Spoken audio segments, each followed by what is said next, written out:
करावं लागेल. कारण भगवंत काय ताईंनी सांगितलं, देसी तेव्हा घेसे ऐसाच सेवला. काय सांगू देवा तुझे कृपणाचे दार, काय सांगू देवा तुझे कृपणाचे दार. भगवंताने सांगितलं, मी तुम्हाला दही दूध तूप लोणी खायला चांगलं देतो, धष्टपुष्ट करतो, पण तुम्हाला त्याच्यासाठी एक गोष्ट करावी लागेल. काय? यार तरी यारे लागे, यार तरी यार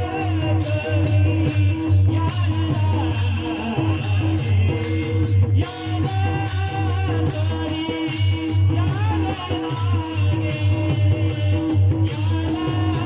यार तरी यार लागे,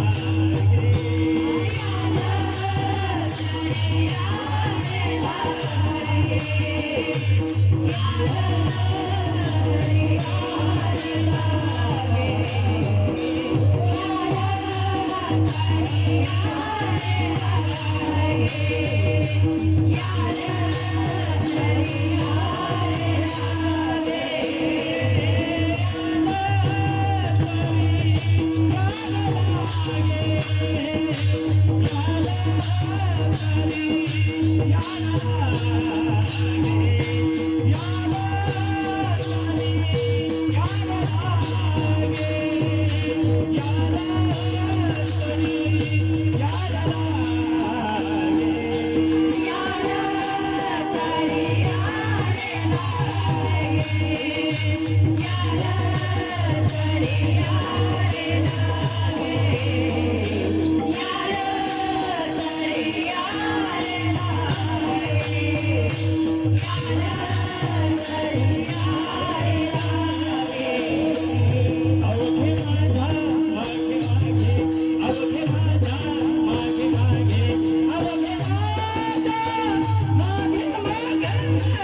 गोपाळकृष्णांनी सांगितलं की देतो मी तुम्हाला दही दूध तूप लोणी देतो, पण तुम्हाला काय करायचंय? याल तरी यारे लागे अवघे माझ्या मागे मागे. तुम्ही काय करा? माझ्या मागे या. पण तरी सुद्धा यांनी भगवंतानी तरी शब्द वापरलाय. काय? याल तरी म्हणजे या, पण तुमची इच्छा असेल. आपल्या भाषेत सांगू का?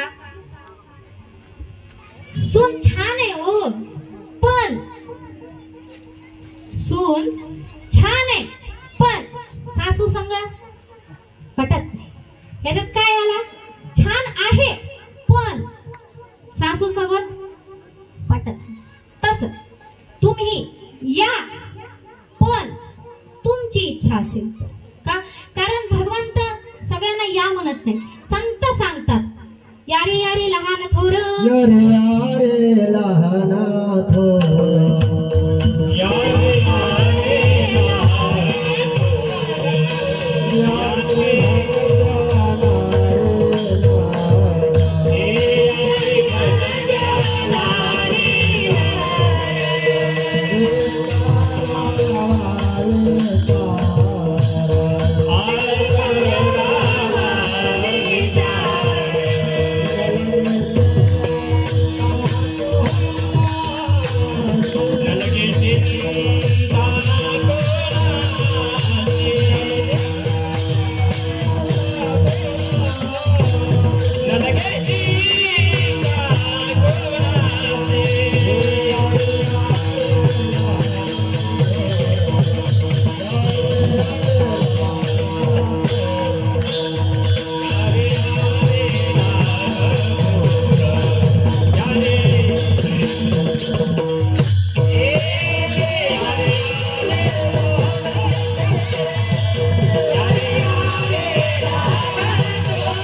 कोण सांगतं? सगळे संत सांगतात तुम्ही सगळेजण या, तुम्ही या. पण भगवंत सगळ्यांना नाही बोलत. आणि भगवंतानं जर सगळ्यांना बोलवलं असतं तर गीता ही फक्त अर्जुनाला नसती सांगितली.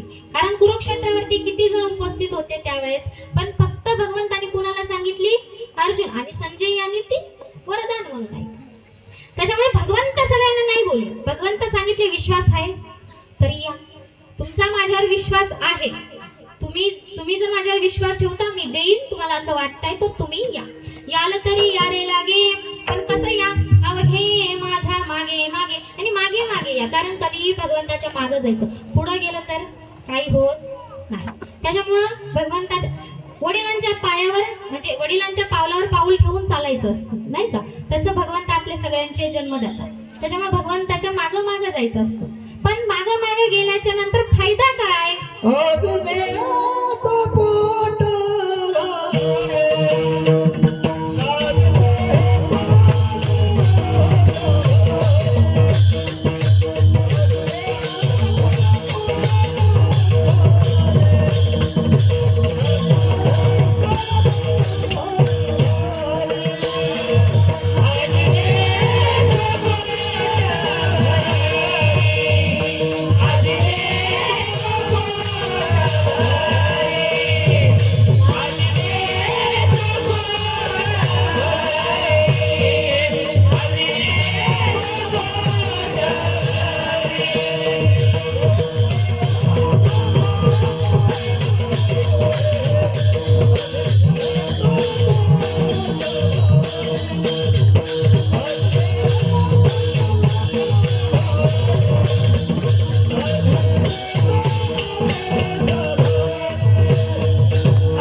मागे आला त्याचा फायदा काय विचारलं होतं ना गोपाळांनी सांगितलं.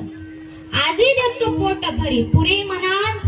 अहो इतकं खायला देईन मी तुम्हाला की तुम्ही म्हटलं पाहिजे बस कृष्ण आता जाईना, आता लय झालं इथपर्यंत आले आता बाहेर ये. एवढं तुम्ही म्हणाल तोपर्यंत मी देईन. अहो तुम्हाला बांधून जायला सुद्धा देईन बरं का. तुम्हाला न्यायचंय बांधून घरी न्यायसाठी तरी देईन. पण कधी? आजही देतो. कारण काला कधी आहे? काला आज. तुम्ही उद्या जरी आले तरी काला मिळणार नाही. त्याच्यामुळे आजही देतो पोट भरी पुरे म्हणाल तर. म्हटलं ठीक आहे मग करायचंय काय कृष्णा? काय नाही. त्यांनी एक संच केला. कुठला? लोणी चोर संघटना. कुठली? लोणी चोर संघटना निर्माण केली. म्हटले आता पेंड्या सोबत होता ना, पेंड्या सवंगडी त्यांची. म्हटले चल कृष्णा मग तलवारी भाले. कृष्ण म्हटलं थांब धीर, आपल्याला सोन्याची चोरी करायची. तुला मला असं वाटत असं सोनं विकून मस्त पिझ्झा बर्गर केक मागव नाही. असली चोरी करायची नाही. कशाची चोरी करायची? आपल्याला दही दूध तुपा लोण्याची. कारण ह्याच्याने काय होतं? ह्याच्याने होतं का नाही? शरीर दष्टपुष्ट. आपण लहान लेकरांना म्हणतो बाबा तूप खाय चांगलं होशील. आपण म्हणतो का केक खाय मस्त होशील? नाही. पण दही दूध तूप लोणीची आपल्याला काय करायची? चोरी करायची. मग सोबत काय घ्यायचं कृष्णा? म्हटलं काय नाही, काय घ्यायचं?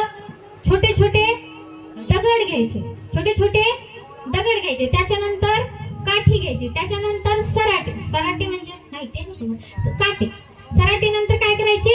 काटे घ्यायचे, त्याच्यानंतर माती, वस्त्रगा म्हणजे बारीक रेतीसारखी माती घ्यायची. पण कशासाठी? काही नाही म्हणे, खडा माठाला मारून बघायचा, तो जर हलका वाजला तर त्यात काही नाही, पण तो जर जड असेल तर त्याच्यात लोणी आहे. आणि पहिलं डेरे असायचे, त्याच्यामध्ये काय असायचं? लोणी तर असायचं, पण पैसे मी आमच्या मामाचे इथं आम्ही लहानपणी पाहिले होते, त्याच्यामुळं ते डेरे असायचे, त्याला माठाला खडा मारून पाहायचा. त्याच्यानंतर काठी कशाला कृष्णा? अरे लोणी कोणी आता सोनं कधी दारात ठेवत नाही, ते कपाटात ठेवलं जातं नाही का? तसं लोणी कोणी खाली ठेवत नाही, ते कुठे ठेवलं जातं? शिंक्यावरती वरती वरी ठेवलं, टांगलं जातं. मग त्याला काठीनी फोडायचं. हे कळलं, दगड कळले, काठी कळली, काठी कशासाठी? अरे आपण चोरी करू नाही का, आपण चोरी करू, पण त्यावेळेस जर तिकडून गवळ्यांना पाहिलं आणि आपल्याला जर मारायला लागले तर आपण काय करायचं? काटे टाकून द्यायचे, म्हणजे तिच्या पायाला ती येईल का पकडायला? पण पेंड्या म्हटला जर कोणी हिलची चप्पल घालून आली तर, म्हटला तू थांब आता गवळ. तेव्हा म्हटलं आपल्या वेळेस नाही ना, आता ते पुढे येणार आहे, हिलची चप्पल पुढे येणार आहे, आपल्या वेळेस नाही. म्हटलं ठीक आहे बुवा, काटे चालले, पण माती कशाला आता? माती म्हटलं काय नाही, गवळण जर आली ना तिच्या डोळ्यात माती फेकायला, पण जर कोणी चष्मेवाली असेल तर. म्हटलं तू येऊ नको पेंड्या, तू येऊ नको, आम्ही जातो दही दूध तूप लोणी खातो, तू येऊ नको, तू लई पुढचा बोलू राहिला. पण असा एखादा पेंड्या पाहिजे बरं का, कृष्णाच्या आयुष्यात असा एखादा पेंड्या पाहिजे. म्हणून त्यांची संघटना ठरली, त्यांनी रात्री चोरी करायचं ठरवलं. मग ते सगळे रात्री सगळे झोपल्याच्या नंतर चोरी करायला गेले आणि आता दारं लावून राहतात. म्हटलं आत कसं जायचं कृष्णा? काही नाही म्हणे, डोळे बंद करा, आपण बरोबर आत जाऊ. कृष्णावर भरोसा दाखवला, सगळ्यांनी डोळे बंद केले, आत गेले. दही दूध तूप लोणी सगळ्यांनी काय केलं बरं का माऊली? दही दूध तूप लोणी सगळ्यांनी खाल्लं. त्याच्यानंतर आता तिथून निघायचं होतं. आता परत विचारले, कृष्णा बाहेर कसं जायचं र? आता जसं आलं तसं जायचं.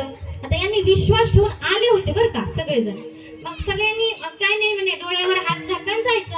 सगळ्यांनी झाकले गेले, पण पेंड्या आता आधीच सांगितले, तो अतिशहाणा होता नाही का, त्यांनी सांगितलं म्हणजे कृष्णा नेमका करतोय तरी काय, म्हणजे डोळे झाकून माणूस आत येते म्हणजे.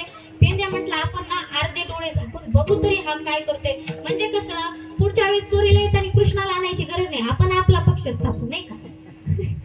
तसं कृष्णाने सांगितलं, पेंड्याने काय केलं, अर्धे डोळे बंद केले. त्याच्यामुळे पेंड्या अर्धा घरात आणि अर्धा बाहेर होता.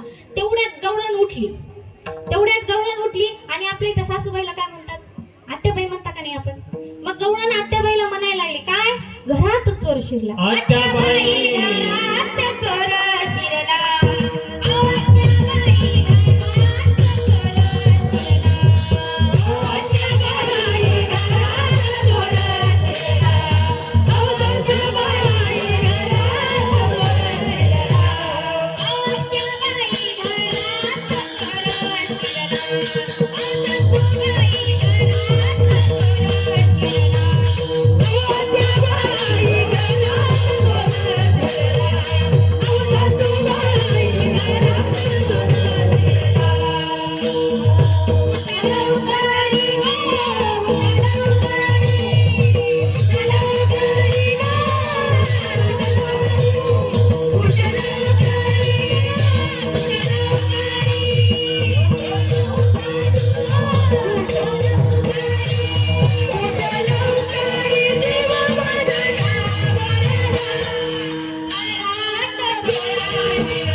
आत्याबाई घरात चोर शिरला.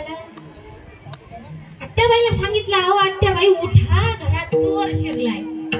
पेंड्या अर्ध्या घरात अर्ध्या बाहेर. इतका मारला ना, पेंड्या म्हटला पुढच्या वेळेस कानाला विचारल्याशिवाय काही करणारच नाही. कानाचं ऐकलं नव्हतं ना त्यांनी, म्हणून भगवंताचं जे काही नाही ऐकत, म्हणजे जे लोक भगवंताचं ऐकत नाहीत त्यांचे हाल पेंड्यासारखे. इतका मारला ना त्या सासासुनानी. सासासुना जर एकत्र राहिले की पक्का जोर बसतो, नाही पक्का जोर बसतो. सासासुना एकत्र असल्या, त्याच्यामुळे सासू सुनानं एकत्र असलं पाहिजे. भांडण केलं पाहिजे नाही. आपल्या इथलं करत नाही, बाहेरच्या पुण्याच्या. विठ्ठल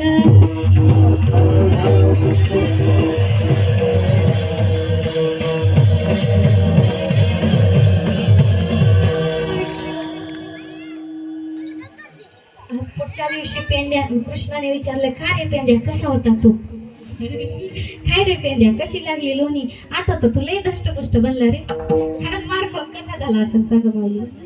हा सुजून घे तुला. इतका धष्टपुष्ट आम्ही खालो पण आम्ही सुजेल नाही, तू लई खालास वाटतं. ते म्हणे लोणी तर खालोच, पण लोणी सोबत लई भारी मार खालो. मग कृष्णाने सांगितलं होतं. म्हणजे कृष्ण म्हणजे अजून एक नियम सांगतो तुम्हाला. काय? तुम्हाला चोरी करताना अजून एक नियम सांगतो. कुठला? अभंगाच्या हळू हळू चाला, हळू हळू चाला, हळू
भगवंतांनी गोपाळांना सांगितलं बघा, स्वतःचं डोकं लावल्याच्या नंतर पेंड्या एवढा धष्टपुष्ट बनलाय.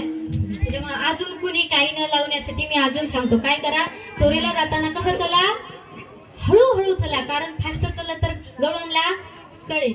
आणि अजून कोणी कोणाशी न बोला, एकदम शांत. जे काही चर्चा सत्र तुमचं करायचंय ते चोरी करायच्या आधी, पण चोरी करायला गेल्याच्या नंतर एकदम हळू चालायचं. कोणीच कुणाशी बोलायचं नाही. मग ते परत दुसऱ्या दिवशी दुसऱ्या गवळणच्या इथं गेले, तसंच गेले आत. त्याच्यानंतर त्यांनी दही दूध तूप लोणी खाल्लं. पण कृष्ण आहे, कृष्णाच्या इतका खट्याळ आहे ना तो कृष्ण. त्या खट्याळ कृष्णाच्या खोड्या सांगा.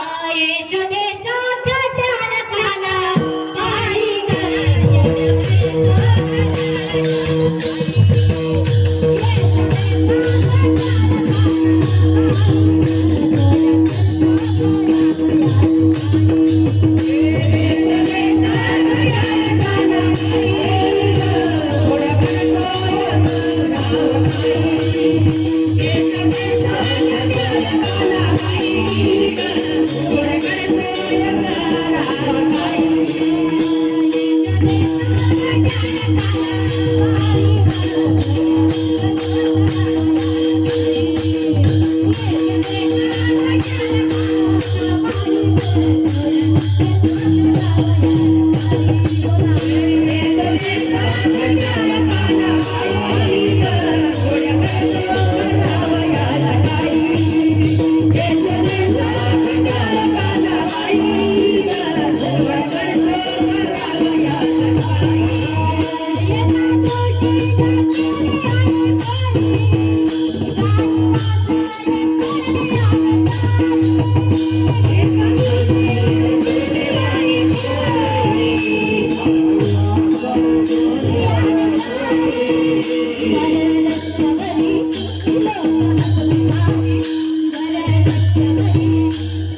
यशोदाचा काना आहे तो शेवटी, नाही का? खूप खट्याळ आहे. चोरी करायला गेलं, त्याच्यानंतर लोणी खाल्ली, तूप खाल्ली, पण लोणी काय केलं? सुनच्या तोंडाला लावलं. कुणाच्या? सुनच्या. त्याच्यानंतर घरी गेले, निवांत मस्त झोपले. पण ज्यावेळेस सासू सकाळी उठली आणि सुनचं तोंड पाहिलं, सुनच्या तोंडाला काय दिसलं? तर सांगा, सासू घराबाहेर गेली आणि जर तुम्ही असलं घरातलं खाऊ लागल्या तर तुम्हाला सासू काय म्हणते? बाई अशीच प्रगती घराची चाल, असं नाही ना?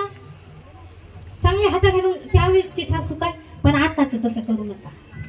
आता काळ बदललाय. आताच्या जर सासून असं सुनासोबत काही करायला गेलं तर 8 दिवसात रंग बोल बाई रंग बोल, नाही का? त्याच्यामुळे आताच्या सासूने असं काही कर. मग आधीच सांगितले, कृष्णाचं चरित्र फक्त काय करायचं?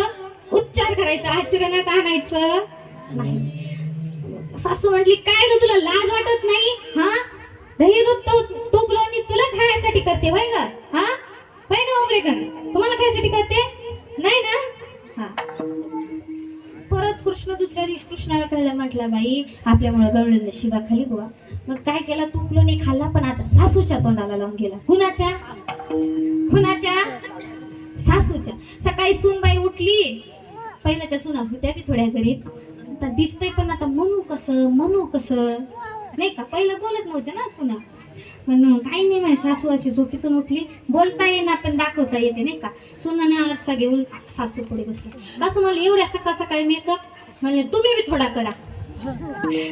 थोडा करा म्हणून आरसा काय केली? सासूच्या समोर केली. मग सासूबाई, दिसतंय काय हो तुम्हाला आरशात? काय दिसतंय? काय म्हणेल नाही. म्हटले, तुम्ही खाताना आम्हाला म्हणता होय? म्हटलं, मी नाही खाल्लं. अहो काल पण मी नव्हतं खाल्लं. मग खाताय कोण? सगळ्या गवळणींना कळलं, काही नाही, असले काम. असलं कोण? यशोदेचा खट्याळ काना. तोच असलं काहीतरी करू शकतो. त्यामुळे या सगळ्या गवळणी कुठे गेल्या? यशोदेच्या घरी गेल्या आणि यशोदेला गाराने सांगू लागले, काय ग यशोदा, तुझं पोरग आमच्या घरी येतो, दह्या दुधाची चोरी करतो, आमच्या सुना नासवतो, असा तुझा खट्याळ काना आहे. सांगा, कोणी कितीही सांगू द्या, पण आपल्या आईला आपलं लेकरू गोडच. यशोदा माता म्हणली, 5 वर्षाचं माझं बाळ. किती? 5 वर्षाचे माझे बाळ, 5 वर्षाचे माझे बाळ.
आणि तुम्ही सांगता तुमच्या घरी येऊन चोरी करतो.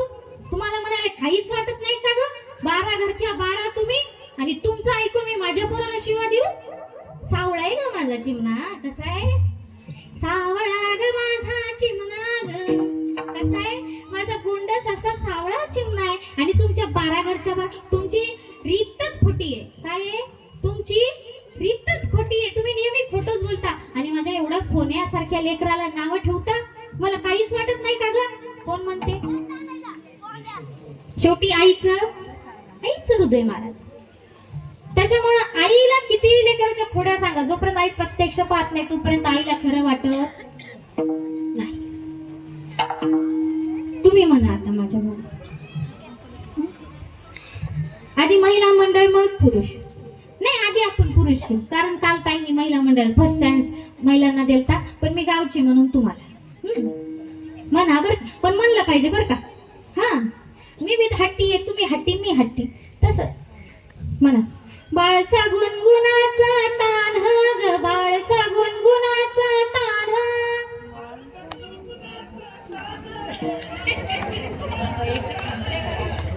मागची आहे, ओट्यावरले इकडले तिकडले सगळे बर का. पर सोपं घे. रडू नको बाळा, अरे पाण्याला जाते, रडू नको बाळा. म्हणा ना तुम्ही सगळे म्हणा, आता सगळे म्हणा.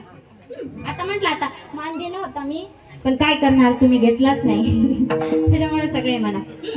सगळे म्हणायचं बरं का मग.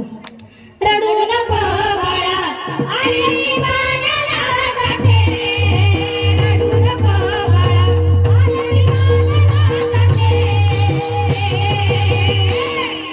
पाण्याला जाते, पाणी घेऊन येते, पाण्याला जाते, पाणी घेऊन येते.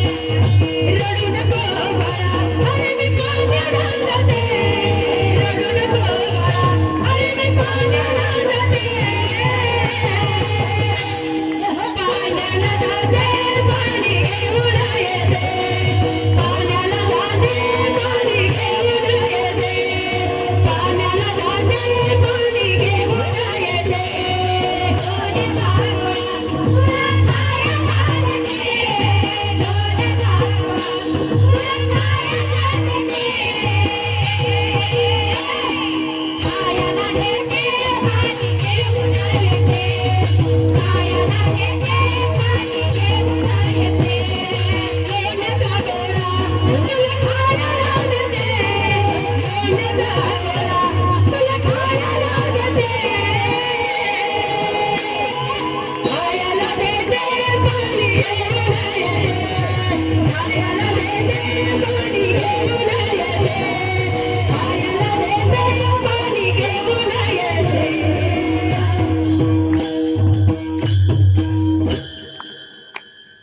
स्वतःसाठी टाळ्या वाजवा मोठ्या. तुम्ही वाजवा आता. काय तुमची जशी इच्छा तशी, तुमच्या आज्ञेनुसार आम्ही चालतो महाराज. काय यशोदा मातेला खरं नाही वाटलं, कारण 12 घरच्या 12 बायांनी येऊन जर सांगितलं तुझा पोरगा असा करतो तर नाही वाटत. कारण सावळा ग माझा चिमणा, अंगणी ग माझ्या खेळ. तू काय सांगते? सावळं पोरग माझं चिमणं आहे, बाळसं गुणगुणाचं तान आहे, घरी अंगणात खेळतं. तू सांगते तुझ्या घरी येऊन चोरी करतो? नाही, मला विश्वास नाही. आणि तुम्हाला असं म्हणे, जर पुराव्यासहित जर मी पकडून आणलं, पुराव्यासहित जर मी पकडून आणलं तर तुम्ही काय करणार? अगं यशोदा माता म्हटली, नाही ग, हा सामान्य व्यक्ती नाही, तुम्ही पुराव्यासहित त्याला पकडून आणाय. कोण आहे महाराज? हा ब्रह्मविद्येचा जनिता. कोण आहे? हा ब्रह्मविद्येचा जनिता. आणि तुम्ही याला धरू पाहता? नाही. हा कैसा येईल हाता ग गोकुळच्या नारी, नाही का? नाही. हा ब्रह्मविद्येचा जनित आहे, हा तुमच्या हातात येत नाही. पण बायांनी सांगितलं, नाही तुझा पोरगा असाच करतो. तर आईनी सांगितलं, ठीक आहे म्हटले. आता गेल्या बाया आता सांगितलं, ठीक आहे मी समजून सांगते म्हणे माझ्या बाळाला. त्याच्यानंतर यशोदा माते कृष्णाला सांगितलं, कृष्णा शांत राहा जरा, तुझा नंद बाबा मारेल तुला अशानी. नाही म्हणे, तू असं काही शांत राहत नाही. तू काय करत जा, आपल्या गोधने सोबत घेऊन तू कुठं जा, तू रानात चरायला जा. गोधने घेऊन कुठं जा तू? तुझ्या सवंगड्यासोबत तू काय कर? तू गावात राहत नाही, तू गावात खोड्या केल्याशिवाय राहत नाही, कारण तू खट्याळ आहे, मला माहिती ना. शेवटी आपलं पोर हे आपल्याला माहिती असतं. पण तू कुठं जा? रानात जा. कसं जा? खांद्यावरी कांबळी हातामध्ये काठी खांद्यावरी कांबळी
हातामध्ये हातामध्ये काठी.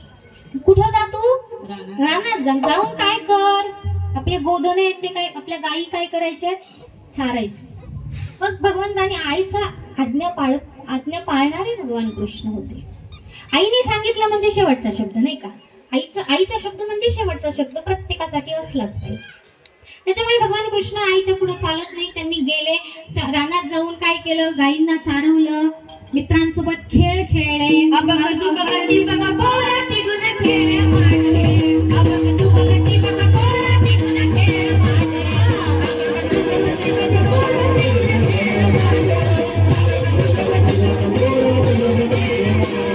अबग तू बगती बगा पोराती गुण खेळ मांडले अबग तू बगती बगा पोराती गुण खेळ मांडले अबग तू बगती बगा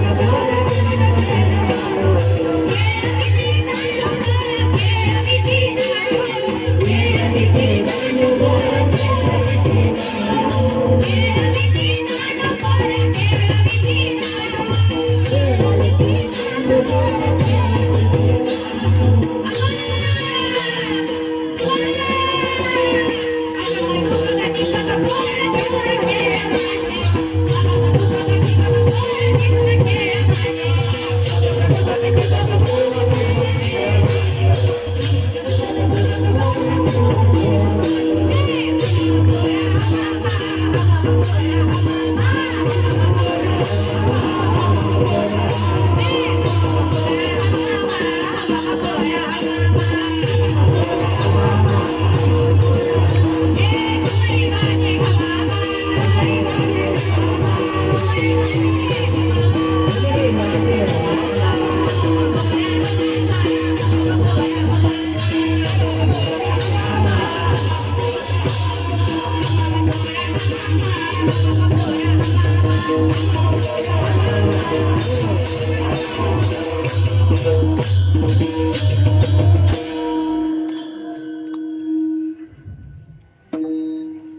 भगवंताने रानात जाऊन गायी चारल्या, अनेक खेळ खेळले. तर मित्रांनी सांगितलं आता कृष्ण थकले, बरं कृष्ण बसले. म्हटलं चल ना कृष्ण, चल ना गाणं अजून खेळू. म्हटले नाही, खांदी 12 पोटी भूक, काय खेळायचे सुख. आता भूक लागली रे, भूक लागली. बर म्हटले कृष्ण म्हटलं चल आण शिदोरी आणा. काय करा? शिदोरी आणा. आपण एकत्र करून काय करू? काला करू. पण ज्यावेळेस सगळ्यांच्या शिदोऱ्या एकत्र केल्या त्यावेळेस भगवंतांनी सगळ्यात मोलाचा उपदेश केला. काय केलं महाराज? तुक म्हणे घाट सांगा का? तुका म्हणे साठ. तुका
दीदी टिपल दीदी विठोबा रखवाली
तुका म्हणे सांडा घाटील तिने नका भरू बोटे. सगळ्यात सुंदर उत्कृष्ट असा जर या अभंगातला उपदेश काय असेल तर तो हा. काय भुईमुगाच्या जर शेंगा असल्या तर त्या शेंगामधले शेंगदाणे खा, टरफल फेकून द्या. तसं जीवनामध्ये जे सार आहे ते आत्मसात करा आणि असार आहे. आणि हे मी सानिका म्हणून नाही सांगते, हे संतांनी सांगितलेलं फक्त तुमच्या समोर मांडते. माझा अधिकार नाही, माझी तेवढी पात्रता नाहीये तुम्हाला सांगण्यासाठी. तुम्ही सगळे मला सांभाळलेले व्यक्तिमत्व आहात. त्याच्यामुळे काय करा, आयुष्यामध्ये जे काही सार आहे ते सार तुम्ही आत्मसात करा, असार सोडून द्या. काय सार काय? सार सार सार विठोबा नाम तुझे सार भगवंताचं नाम हे सार आहे. जन्म येऊन या देख करा देहाचे सार्थक वाचे नाम विठ्ठल तेने सार्थक देहाचे. त्याच्यामुळे भगवंता जन्माला आल्याच्या नंतर भगवंताचं नामस्मरण एकदा तरी दिवसातून, बरं का, दिवसातून म्हणते, दिवसातून एकदा तरी आपल्या मुखातून अंतःकरणापासून एकदा जरी निघलं ना, पण निघलं पाहिजे भगवंताचं ना, फक्त एकदा जरी निघलं तरी. हो लाडके जावाई, असं शेवटी नका त्रास देऊ बरं का, आतापर्यंत सांभाळून घेतले. हा, त्याच्यामुळे आता काय करायचंय, जे सार आहे ते आत्मसात करायचे, असार सोडून द्यायचे. हाच उपदेश आपल्याला संतांनी, भगवान कृष्णाने गोपाळांना दिला आणि आपल्याला जगद्गुरु तुकोबारायांनी तुम्हा आम्हा सामान्य जीवांना आपला उद्धार व्हावं, आपलं हित व्हावं यासाठी सांगितलं. असा झाला अभंगाचं विस्तृत चिंतन.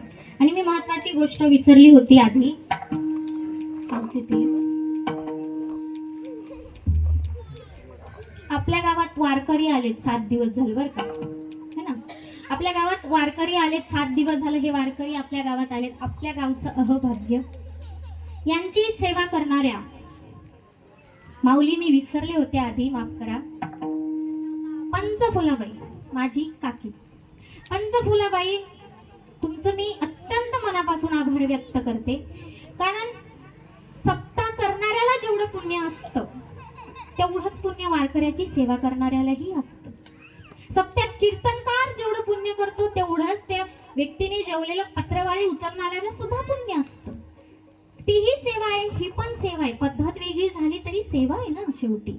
त्याच्यामुळे त्याही माऊलीचे मी मनापासून आभार व्यक्त करते. त्याच्यानंतर यांच्या मनाची तृप्ती ते हरिपाठ खेळून, कीर्तनात टाळ मृदुंग वाजून करतात. मनाची तृप्ती त्याने होते, पण त्यांच्या पोटाची तृप्ती करणाऱ्या ज्या माऊली होत्या, पंचफुलाबाई, अण्णा नाही मला आठवत, पण त्यांचेही पंचफुलाबाई यलगंदरवार या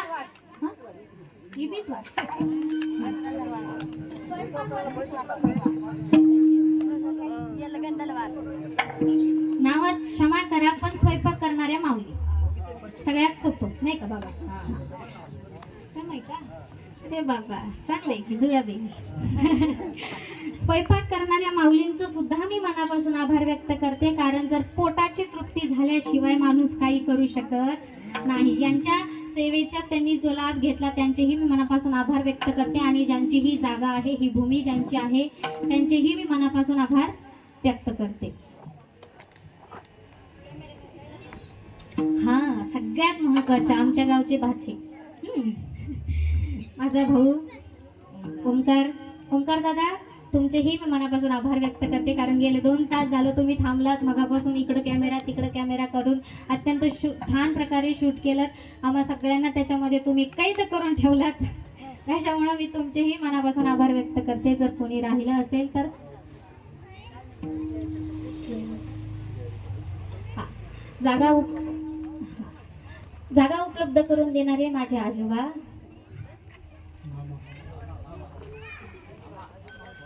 मामा. आता नातेलाही झाले तुम्हाला आणि ते असले पाहिजे. ते नाते आहेत म्हणून मी इथे आहे. खरं सांगते, ते नाते आहेत म्हणून मी आज इथे आहे. आणि माझं अहोभाग्य की माझ्या जन्मभूमीमध्ये मी ही सेवा करते आणि ही सेवा देणारे सगळे उमरेकर नाही.